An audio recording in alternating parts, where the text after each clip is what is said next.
Good morning, जय श्री राम दोस्तों। आज बात करेंगे पेन एंड प्लीजर, मतलब दुख और सुख, आनंद जो दुख से ऊपर है।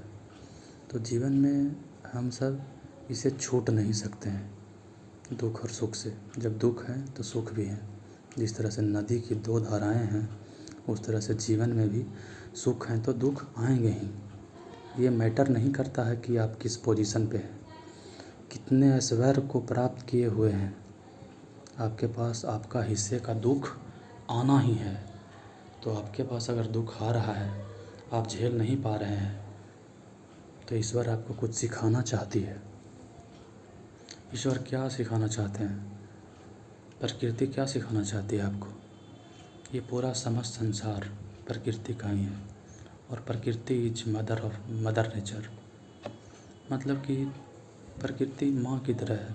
हमारी माँ तो माँ है ही, लेकिन प्रकृति जो है वो सबको पाल रही है। वो आपको बेकार का कोई भी चीज़ नहीं देगी। आपके हिस्से में दुख दिया है, इसका मतलब है कि आपको उस दुख के माध्यम से ही आपको जीवन का उत्थान करना है। जीवन का परम लक्ष्य क्या है दोस्तों?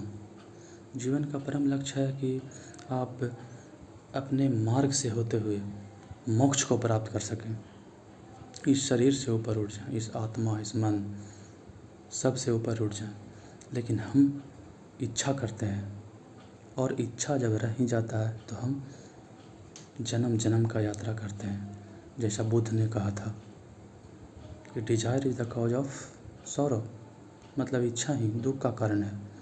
तो हम लोग इस शरीर को लेकर आए हैं, तो इच्छा तो होगा ही, और इच्छा का पूरा नहीं होता है, दुख होता है। दुख हो रहा है, इच्छा का पूरा नहीं हो रहा है, इच्छा पूर्ति नहीं हो रहा है। तो दुख का मेन कारण क्या हो सकता है? दुख का कारण है कि आपका इरादा कितना सही है। मतलब आप कोई चीज़ के प्रति कितना पॉजिटिव हैं, कोई भी चीज़ को आप कितना पॉजिटिव या नेगेटिव देख रहे हैं। अगर आप नेगेटिव देख रहे हैं तो उसको बदल लीजिए, आप अपने आदत को बदल लीजिए। मन में गलत विचार आ रहा है, ईश्वर को सौंप दीजिए। बोले ईश्वर, ये शरीर मन सब आपका है, तो विचार भी आपका ही है। फिर देखिए, अगर आप समर्पित कर देते हैं बोलकर, आपका मन का विचार शुद्ध हो जाता है और आप बच जाते हैं बड़े संकट से। आप मौन को साधिए, मौन में साधेंगे, ईश्वर आप में उतरना शुरू कर देंगे दोस्तों।